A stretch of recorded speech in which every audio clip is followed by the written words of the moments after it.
Je vais essayer de vous expliquer, de vous donner l'explication de cette parabole. Vous voyez, dans notre vie, quand vous vous levez le matin, vous voyez des gens courir partout. Prendre le bus, les taxis, leur voiture, où ils vont au travail. Qu'est-ce qu'ils cherchent? L'argent.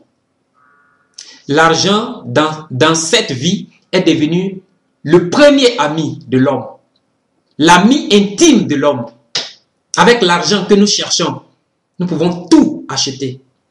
Nous pouvons même acheter une belle femme. Nous pouvons acheter un bel homme. Nous pouvons nous acheter de la gloire. Nous pouvons nous acheter le matériel.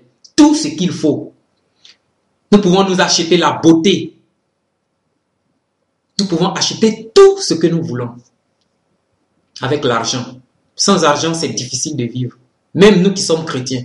Sans argent, c'est difficile. Très difficile même. Tout ce que nous voulons faire, nous avons besoin d'argent.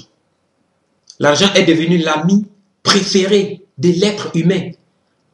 À telle enseigne que pour défendre cet ami, on peut tuer une autre personne. On peut détruire tout un pays. On peut mettre la pagaille dans un pays. On peut mettre le désordre dans une église à cause de l'argent. Quelque chose que l'être humain lui-même a fabriqué. Des papiers que l'être humain lui-même découpe. Mais qui prend les dessus sur nous. Mais le jour où tu vas rendre l'âme, le jour où, à la première seconde, lorsque tu rends l'âme, cet argent te dit, moi j'appartiens à la vie, je ne veux plus être avec toi. C'est le premier, c'est l'ami préféré qu'il avait quitté. Dès que tu meurs, ton argent te dit que moi j'appartiens à la vie. Toi tu vas seul. Vous n'avez plus de lien entre vous.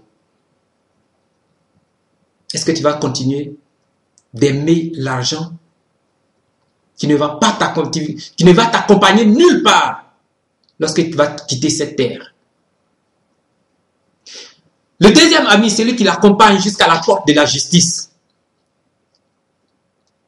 C'est votre famille. C'est votre famille. À cause de la famille, on peut faire de n'importe quoi. À cause de la famille, on peut abandonner Dieu. À cause de votre femme, vous pouvez abandonner Dieu. À cause de votre mari, vous pouvez abandonner Dieu. Lorsque vous finissez le travail, qu'est-ce que vous faites? Chacun rentre chez lui. À l'église, on est toujours avec notre famille. On regarde l'autre. On se dit, mais lui là, il a une tête bizarre, celui-là. Mais quand on regarde sa femme, on est heureux. Quand on regarde son homme, quand on regarde ses enfants, on est heureux. On est prêt à les défendre. Même marchant sur la parole de Dieu. Mais le jour où vous rendez l'âme, ils vont vous accompagner jusqu'à la tombe. Lorsqu'on va vous déposer dans la tombe, ils vont pleurer. Vos amis vont pleurer, vont se lamenter. Mais personne ne va avec vous. Vous, seul, vous allez seul. Comme vous êtes venu seul, vous partirez seul. Est-ce que vous allez mettre votre famille au-dessus de Dieu? Ce qui fait que quand la femme dit non, je ne veux pas que tu enseignes la parole de Dieu, vous vous rétractez, vous êtes là. Quand l'homme dit non, je ne veux pas que tu suives Dieu, que tu fasses la volonté de Dieu, parce que tu aimes ton homme, tu refuses Dieu. Parce que tu aimes tes enfants, tu refuses Dieu. C'est bien. Parce que c'est bien d'avoir une famille. Mais Dieu doit être au-dessus de cette famille. Le quatrième ami, le chrétien qui est allé jusqu'à témoigner pour lui, c'est votre foi en Jésus-Christ. C'est votre foi en Jésus-Christ. La foi que vous avez en Jésus-Christ. L'amour que vous avez pour Jésus-Christ. Pour Dieu le Père Tout-Puissant. À cause de cet amour, vous enseignez la parole de Dieu à d'autres personnes afin que cela soit sauvé. À cause de l'amour que vous avez pour l'être humain, à cause de l'amour que vous avez pour Dieu, vous donnez votre argent afin que d'autres personnes reçoivent le message de Dieu. Vous faites tout. Vous priez, vous vous levez la nuit, vous priez pour d'autres personnes. Vous marchez dans la sincérité. Vous gênez pour que d'autres personnes soient sauvées. Tout ce que vous faites avec votre foi en Jésus-Christ. Tout ce que vous faites dans l'œuvre de Dieu, c'est votre ami préféré, votre ami qui va vous accompagner. Et le jour où vous allez rendre l'âme, cet ami ne reste pas sur la terre, mais il va vous accompagner jusqu'à devant le Père. C'est lui-là qui va vous défendre. Si vous avez fait des fautes sur la terre, c'est celui-là qui va vous défendre.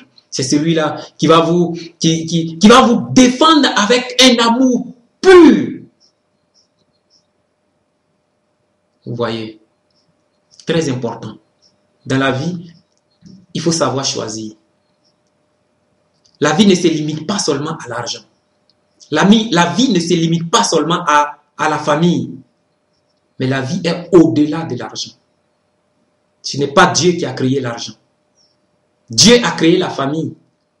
Mais il faut mettre Dieu au-dessus de cette famille. Ne vous laissez pas influencer par votre mari. Ne vous laissez pas influencer par votre femme, par vos enfants, à telle enseigne que vous retirez de la face de Dieu. Non. Au contraire, si vous avez un amour pour Dieu, un amour puissant pour Dieu, ce Dieu-là va vous aider dans votre famille. C'est lui qui a créé la famille. C'est lui qui donne les enfants.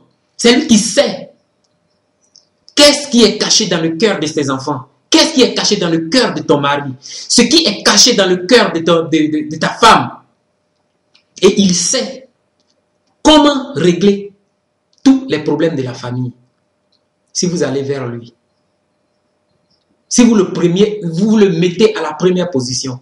C'est ce Dieu qui est rempli d'amour. La Bible dit que sa puissance est illimitée. Sa sagesse est illimitée. Il est capable de tout. De rétablir votre famille, de rétablir vos enfants. Alors, ne mettez pas votre famille au-dessus de Dieu, mais mettez au contraire Dieu au-dessus de votre famille. Et Dieu sauvera votre famille et il apportera l'harmonie dans la famille. Donc voici cette petite parabole que j'ai voulu vous raconter. Et je vous encourage véritablement à ne point du tout abandonner Dieu, mais à toujours mettre le Seigneur au-dessus de toutes choses. Tous ceux qui font des prédications, je vous encourage tous, mais soyez dans la vérité. Je sais que c'est difficile, parce que quand vous faites des vidéos, quand vous faites des enseignements, vous êtes sujet de critiques, on vous amène, je ne sais pas comment vous expliquer ça, mais vous tous, vous le savez. On vous appelle pour vous dire de n'importe quoi. On vous appelle on vous rejette parce que vous avez dit telle chose, tout et tout ça. Moi, je vous encourage. J'encourage tous ceux qui prêchent la parole de Dieu. Tous ceux qui donnent de leur argent pour que la parole de Dieu puisse atteindre d'autres personnes. Je vous encourage tous. Mais seulement, le conseil que je vous donne, soyez dans la vérité. Soyez dans la vérité. Recherchez toujours ce que la parole de Dieu dit. Et si vous faites des fautes, et que quelqu'un vous rappelle que vous êtes dans le faux, vérifiez. Si c'est vrai que ce que vous avez dit n'est pas biblique, alors retournez à la parole. C'est très important. Donc, je vous remercie. Je remercie tous ceux qui font des vidéos pour exhorter d'autres personnes, qui ne leur parlent pas mal, mais qui sont toujours prêts à répondre aux questions des autres, à leur donner de l'amour. Je remercie aussi un frère que j'aime beaucoup, qui, je crois, c'est le frère Zulula, oui, le frère Zulula, pour tout ce qu'il fait, pour ses enseignements. Et je remercie aussi tous les autres, que ce soit en Europe ici, que ce soit en Afrique, que ce soit aux États-Unis, dans tout le monde entier, tous ceux qui prêchent la parole de Dieu. Je vous encourage, que Dieu le Père vous encourage, que Dieu vous donne son esprit et que son esprit vous accompagne partout où vous allez pour prêcher la parole. Que le Saint-Esprit vous donne la vérité et vous conduise dans cette vérité. Merci.